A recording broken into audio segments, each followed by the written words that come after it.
எதிர்பார்த்து நடக்கிற செய்தி, திடுதிப்புன்னு நடந்த செய்தி, திடீர்னு நடக்கும் செய்தி, எகத்தால செய்தி, ஏடாகுட செய்தி, எடக்கு மடக்கு செய்தி, குண்டக்க மண்டக்க செய்தி, கடாபுடா குடுகுடு செய்தி, இப்படி ஏகப்பட்ட செய்தி ஊர் உலகத்துல எல்லாம் சுத்தி சுத்தி நடக்க அத்தனையும் மூட்டை கட்டி கலகலப்பாக்கி மாவு மசாலாவோட சூடான சுவையான தோசை சுட்டு கொண்டு வந்திருக்கோம் பாருங்க.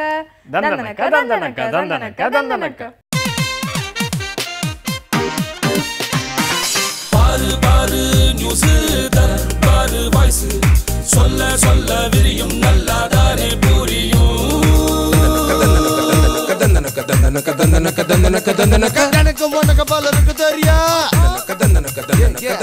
நல்ல செய்தி, தொல்லை செய்தி, கொலை செய்தி, கொள்ள செய்தி, நாட்டு செய்தி, வீட்டு செய்தி, நாலாபுரம் நடத்தும் செய்தி. கொத்தமல்லி வாசம் என்னன்னு கேடு, ஏது நீ பாரு. 16வது மக்களவையின் முதல் கூட்டம் துவக்கம். மூத்த உறுப்பினர் கமல்நாத் இடைக்கால சபாநாயகராக பதவியேற்பு. மத்திய அமைச்சர் முண்டே மறைவிற்கு இரங்கல் தெரிவித்து அவை ஒத்திவைப்பு. மக்கள் வைத்த நம்பிக்கைகள், விருப்பங்களை நாடாளுமன்றத்தில் நிறைவேற்ற புதிய அரசு பாடுபடும். பிரதமர் மோடி பேட்டி. தேர்தல் தோல்வி, கட்சி வளர்ச்சி பற்றி விஜயகாந்த் தலைமையில் தேமுதிக ஆலோசனை. இலங்கை தமிழர், தமிழக மீனவர் பிரச்சனைகளுக்கு தேர்வு. கனிம மணல் கொள்ளை, மின்வெட்டு பிரச்சனைகளுக்கு முடிவு. அரசுக்கு கோரிக்கை வைத்து 11 தீர்மானம்.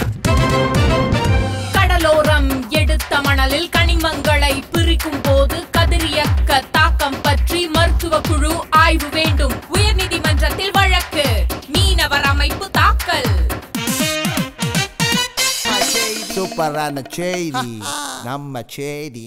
புதிய அறிவிப்புகள், புதிய திட்டங்கள் என புதிய அரசின் புதிய பயணத்திற்கு முன்னோட்டமாக வரும் குடியரசுத் தலைவர் உரைக்கு மத்திய அமைச்சரவை ஒப்புதல் தெரிவித்து பச்சை கொடி காட்டிவிட்டதாக இரு அவைகளின் கூட்டத்தை நோக்குகிறார் நமது எதிர்பார்ப்பு செய்தியாளர். சாலை விபத்தில் மரணமடைந்த மத்திய அமைச்சர் கோபிநாத் முண்டே சீட் பெல்ட் போட்டு இருந்தால் ஆபத்தில் சிக்கியிருக்க மாட்டார் என சக அமைச்சரான சுகாதாரத்துறையின் ஹர்ஷ்வர்தன் விழிப்புணர்வு ஊட்டியதாக விதிகளை மதிக்கிறார் நமது போக்குவரத்து செய்தியாளர்.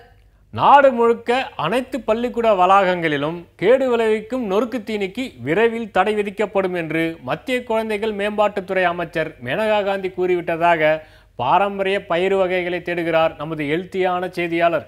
சொத்து குவிப்பு வழக்கில் தனியார் நிறுவன சொத்துக்களை முடக்கியது சரிதான், விசாரணை அதிகாரிக்கு அதற்கான அதிகாரம் உண்டு என ஜெயலலிதா, சசிகலா உள்ளிட்டோர் தரப்பில் தாக்கல் செய்யப்பட்டு 4 மனுக்களும் தள்ளுபடி செய்யப்பட்டதாக ஆஜராகிறார் நமது பெங்களூரு நீதிமன்ற செய்தியாளர். தலைநகர் டெல்லியில் பல்கலைக்கழக வளாகத்தில் தாமரை கட்சி மாணவர் அணியும் விளக்கமாத்து கட்சி மாணவர் அணியும் ஒருவருக்கொருவர் முட்டி மோதி கட்டி உருண்டதால் கல்விக்கூடம் கலகக்கூடமாக மாறிவிட்டது என கூறிக்கொண்டே அடுத்த பாடம் படிக்க கிளம்புகிறார் நமது கருத்தான செய்தியாளர். அப்பிராணியாக இருக்கும் பிராணிகளை துன்புறுத்தி வேடிக்கை பார்த்து கைகொட்டி ரசிப்பதை ஒருபோதும் அனுமதிக்க முடியாது. எனவே சேவல் சண்டைக்கு தமிழகம் முழுக்க தடை போட வேண்டும் என்று உயர்நீதிமன்ற மதுரை கிளை உத்தரவிட்டுள்ளதாக கொம்பு சீவுகிறார் நமது வீர விளையாட்டு செய்தியாளர். 16வது மக்களவையின் முதல் கூட்டத்தில் ராகுல் காந்தி எதிர்க்கட்சி வரிசையின் கடைசி பெஞ்சிலும் அவரது பெரியப்பா மகனான தம்பி வருண் காந்தி ஆளுங்கட்சி வரிசையின் கடைசி பெஞ்சிலும் உட்கார்ந்து அவையை அலங்கரித்ததாக ஹைலைட் செய்திகளை அள்ளிவிடுகிறார் நமது பாசக்கார செய்தியாளர். பீகார் மாநிலத்தை சேர்ந்த ரயில்வே டிக்கெட் பரிசோதகர் முகமது சிஜாம் தனது 35 வயதிற்குள் 72 பெண்களை திருமணம் செய்து ஏமாற்றியதால் அன்னாரின் சாதனையை பாராட்டி சிறைச்சாலைக்கு டிக்கெட் வழங்கப்பட்டுள்ளதாக ஆப்பு வைக்கிறார் நமது காக்கி தரப்பு செய்தியாளர். உச்ச நீதிமன்ற தீர்ப்பின்படி முல்லை பெரியாறு அணைக்கட்டின் உயரத்தை 142 அடியாக உயர்த்த விடாமல் கேரள அரசு சார்பில் அணையின் நீர்பிடிப்பு பகுதியில் வாகன நிறுத்தம் அமைக்கப்பட்டு வருவதாகவும் அதற்கு தமிழக அரசியல் கட்சிகள் எதிர்ப்பு மேல் எதிர்ப்பு தெரிவித்து வருவதாகவும் தண்ணில்லாத ஆற்றில் தலைத்தெறிக்க ஓடி வருகிறார் நமது வேளாண்மை செய்தியாளர். உயர்நீதிமன்ற தீர்ப்பின்படி தகுதி தேர்வுக்கு 60, 12ஆம் வகுப்பிற்கு 15, ஆசிரியர் பயிற்சிக்கு 25 என இடைநிலை ஆசிரியர் தேர்விற்கான அதிகபட்ச வெயிட்டேஜ் மதிப்பெண்களை தமிழக அரசு அரசாணையாக வெளியிட்டுள்ளதாக கரும்பலகையை தயார் செய்கிறார் நமது கற்றல் கற்பித்தல் செய்தியாளர். கூகுளில் சென்று பாலியல் வன்கொடுமை என்று டைப் செய்தால் அதில் இந்தியா முழுக்க எல்லா நகரத்தையும் காட்டும். உத்தரப்பிரதேசத்தை மட்டும் குறை சொல்லாதீர்கள் என்று அம்மாநில முதல்வர் அகிலேஷ் சிங் யாதவ் பொறுப்பான பதிலை கூறிய நிலையில் ஊடகத்தினரை பார்த்து உங்கள் வேலையை நீங்கள் பாருங்கள், எங்கள் வேலையை நாங்கள் பார்க்கிறோம், உங்களுக்கு வேறு வேலையே இல்லையா என்று முதல்வரின் தந்தையும் சமாஜ்வாடி தலைவருமான முலாயம் சிங் யாதவ் கருத்தான பதில் கூறியதாக கடமையை செய்கிறார் நமது கலிகாலத்து செய்தியாளர் என்று கூறிக்கொண்டு நாங்களும் அடுத்த செய்திக்கு தாவுகிறோம். நல்லது நடக்குதோ கெட்டது நடக்குதோ, வெற்றியோ தோல்வியோ, ஒருத்தருக்கு ஒருத்தர் குறை மேல குறை சொல்லி அவங்க ஆதங்கத்தை தீர்த்துக்கிறாங்க. மக்களுக்கு ஒரு பிரச்சனைனா போதும், மத்திய அரசு மாநில அரசை குறை சொல்ல, மாநில அரசு மத்திய அரசை குறை சொல்ல, கடைசி வரைக்கும் அடிச்சுட்டு கிடப்பாங்களே தவிர பிரச்சனைக்கு தீர்வு வந்து சேராது. ஆனா பாருங்க, நல்ல விதமா ஒரு சம்பவம் நடந்திருக்கு. அதாங்க, நம்ம மாநில முதலமைச்சர் தலைநகருக்கு போய் பிரதமரை சந்திச்சு பேசிட்டு வந்திருக்காங்களே, அதையும் என்னன்னு பாத்துருவோம். கச்சத்தீவை மீட்கணும், காவிரி பிரச்சனையை தீர்க்கணும், முல்லை பெரியாறு அணையை உயர்த்தணும், முழுசா மீனவர் பிரச்சனையை தீர்க்கணும்னு பல கோரிக்கை கொடியை பிடிச்சு கும்பிடு போட்டு மோடியை ஜெயலலிதா சந்திச்சிருக்கிறது தான் இப்போ ஹாட்டோ ஹாட். போன மன்மோகன் சிங் ஆட்சியில மத்திய அரசும் ஜெயலலிதாவும் எலியும் பூனையுமா எதிரும் புதிருமா இருந்தாங்க. ஆனா இப்ப ஆட்சியில 2 பேருமே நண்பேண்டாங்கிறதால நல்ல விஷயங்கள் நடக்கலாம்னு நம்பலாம். நம்ம முதல்வர் கொடுத்த கோரிக்கை மனுவுல என்னதான் இருக்குன்னு பார்க்கலாம். என்னதான் காவிரி நடுவர் மன்ற தீர்ப்பை அரசு கெஜெட்ல வெளியிட்டாலும் 2 மாநிலத்துக்கும் தண்ணியை பகிர்ந்து கொடுக்க காவிரி மேலாண்மை வாரியம், காவிரி நதிநீர் ஒழுங்குமுறை குழு அமைக்கணுங்கிறது முக்கியமான கோரிக்கை. முல்லை பெரியாறு அணையோட நீர்மட்டத்தை 142 அடியா உயர்த்தணும். இதை ஒழுங்கா உயர்த்துறாங்களா இல்லையான்னு கண்காணிக்க மத்திய அரசோட பிரதிநிதியை நியமிக்கணும். அடுத்தது பல பேரு பல வருஷமா சொல்லிக்கிட்டு இருக்க விஷயம்தான், அதாங்க எல்லா நதிகளையும் இணைக்கணும். இலங்கையில நடந்தது இனப்படுகொலைன்னு இந்தியாவே தீர்மானத்தை கொண்டு வரணும். அது மட்டும் இல்ல, தமிழீழம் அமைக்கணுமா வேணாமான்னு ஈழத் தமிழர்கள் கிட்ட பொது வாக்கெடுப்பு நடத்துறதுக்கு இந்தியா உதவி புரியணும். கச்சத்தீவை மீட்கணும். மத்திய அரசு கிட்ட இருந்து தமிழ்நாட்டு அரசுக்கு 7039 கோடி நிதி வரணும். இப்படி இந்த கோரிக்கைகளின் லிஸ்ட் நீண்டிக்கிட்டே போயிருக்கு. இப்படி மாநில பிரச்சனைகளை சொன்னப்போ காது கொடுத்து கரிசனமா கேட்டாராம் மோடி. நானே 13 வருஷம் முதல்வரா இருந்தவன் தான், ஒரு சிஎமோட பிரச்சனை இன்னொரு சிஎமுக்கு தானே தெரியும்னு சென்டிமெண்டா பேசினாராம் மோடி. போன ஆட்சியில டெல்லியில நடக்கிற எல்லா கூட்டத்துக்கும் ஏதாவது ஒரு அமைச்சரை அனுப்பி வைக்கிற ஜெயலலிதா இந்த தடவை மோடியை நேரில் பார்த்ததோட இல்லாம நிதி அமைச்சர் அருண்ஜேட்லி, ஜனாதிபதி பிரணாப் முகர்ஜியையும் சந்திச்சது ஆச்சரியம் தாங்க. அதே மாதிரி ஜெயலலிதாவை பொன் ராதாகிருஷ்ணன், நிர்மலா சீதாராமன், ரவிசங்கர் பிரசாத்னு காவி கட்சிக்காரங்க எல்லாம் வரிசை கட்டி வந்து சந்திச்சு பேசியிருக்காங்க. இந்த கட்சிக்கும் அந்த கட்சிக்கும் கெமிஸ்ட்ரி ஒர்க் அவுட் ஆகுமான்னு தெரியல. ஆனா எப்படியோ தமிழ்நாட்டுக்கு நல்லது நடந்தா சரிதான். அப்படி போடு போடு போடு, இப்படி போடு போடு போடு. நீ என்ன பத்தி போட்டு தாக்கனா நான் உன்னை பத்தி போட்டு தாக்குவேன். நீ அவனை பத்தி போட்டு தாக்குனா நான் இவனை பத்தி போட்டு தாக்குவேன். இப்படி மாறி மாறி போட்டு தாக்கிட்டு இருக்காங்க நம்ம ஊரு வெளியூரு அரசியல் பிரபலங்க. அதை எல்லாத்தையும் சேர்த்து வச்சு போட்டு தாக்க காத்துக்கிட்டு இருக்காங்க நம்ம ஆளுங்க. வாங்க அதையும் பார்த்துட்டு வந்துருவோம்.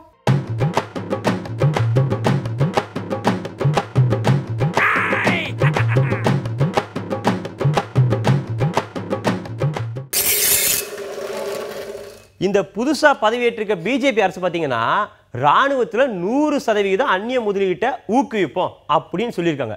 ஏங்க, ராணுவத்தில் அந்நிய முதலீட்டை வந்து ஊக்குவிச்சாங்கன்னு வைங்களேன், அது எப்படிங்க நியாயம்? நாட்டோட பாதுகாப்பு என்ன ஆகுறது? ராணுவ ரகசியம் எப்படி பாதுகாக்கப்படும்? இதெல்லாம் யோசிக்கணுமா வேணாமா? அதனால நான் என்ன சொல்ல வரேன்னா, தேச நலன் கருதி இந்த முடிவை திரும்ப பெறுங்க.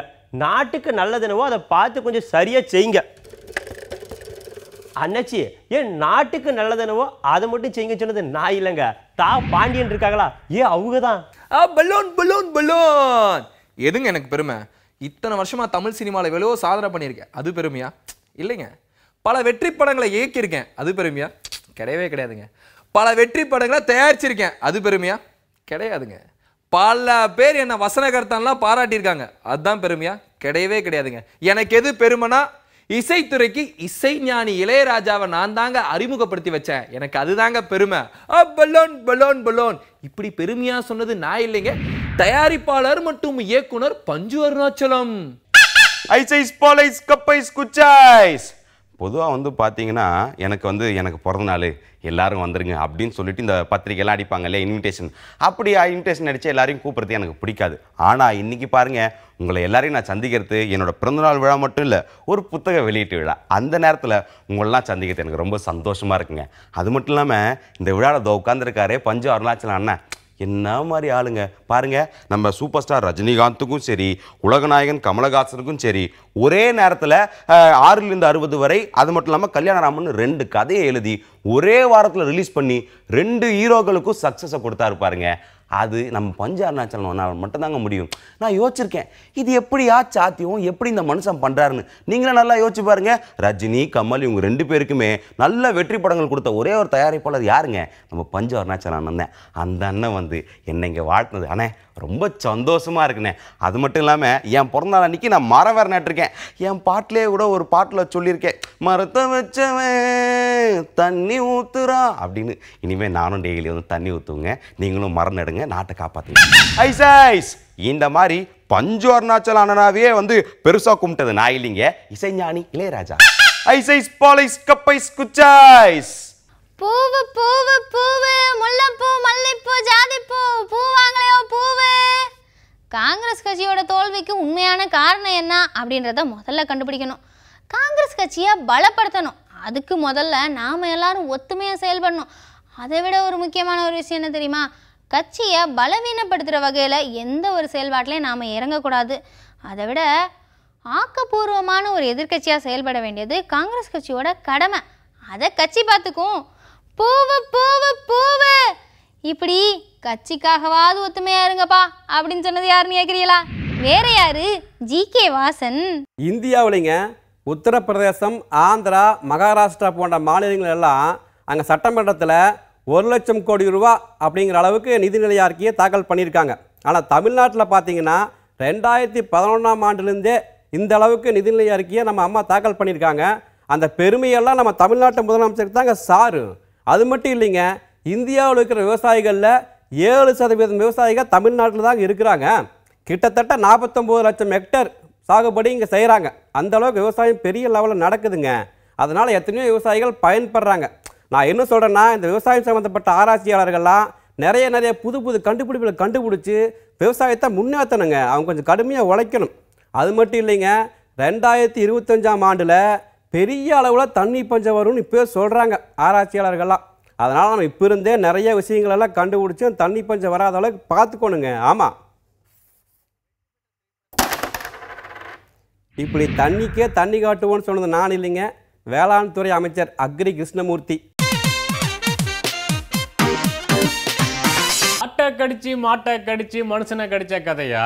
ஒட்டு உறவு மாமன் மச்சான் கட்சிக்காரன் கூட்டுக்காரன்னு சுத்தி அடிச்ச 2G வழக்கு இப்போ அங்க சுத்தி இங்க சுத்தி ஒவ்வொருத்தரையா குற்றம் சாட்டின சிபிஐ அந்த 200 கோடி ரூபாய் கைமாறின விவகாரத்துல தமிழகத்தோட முக்கிய புள்ளிக்கு வலை விரிச்சிட்டாங்களாம். அதாங்க இன்றைய கருத்து சித்திரம். கார்ட்டூன்.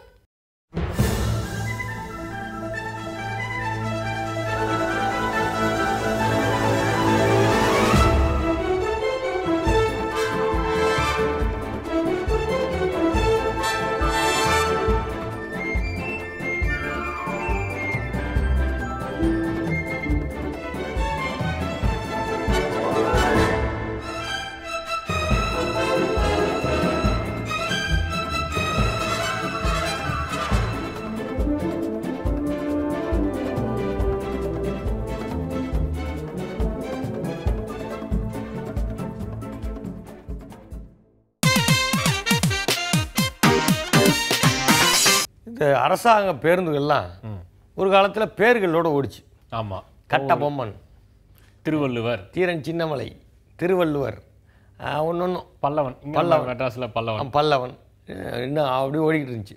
அதுக்கு அப்போவே பாட்டெல்லாம் கூட ஒரு கவிஞர் எழுதிட்டார். எப்படி? கட்டபொம்மனும் சேரனும் சோழனும் முட்டி மோதும் ரோடு, கர்ப்பிணி பெண் வைத்து சிசுவும் பிதுங்கி விழும் நெரிசல் ஓவர்லோடு ரோடு, கட்டபொம்மனும் சேரனும் சோழ அப்படி இருக்கும். ஏன்னா அதில் திருவள்ளுவர் படம் ஒன்று இருக்கும். ஆமா. அவர் தூக்குல தொங்குற மாதிரியே தூங்குவார். அது திருவள்ளுவர் படம் மட்டும் மாட்டி வச்சுருந்தாங்க. இப்போ திருவள்ளுவர் படத்தை எடுத்துட்டாங்க, திருக்குறளாக எழுதி வச்சுருக்காங்க. ஆமா. பஸ்ஸு எல்லாம் இப்போ பார்த்தீங்கன்னா இப்போ பேரெல்லாம் வந்து ஏதோ ஒரு தலைவர் பேரை வைக்க போக எல்லா தலைவர் பேரையும் எடுத்துரு. நம்ம நாட்டில் ஒரு பிரச்சனை வச்சுருக்காங்க. என்னன்னு? ஒன்று எதையாவது வைக்கிறது பேருன்னா எல்லா பேரும் தான் வைக்கணும். குறிப்பிட்ட சில பேரை வைக்கணும்னா மொத்தமாக எடுத்துரு, அப்படிலாம் முடிஞ்சில்ல.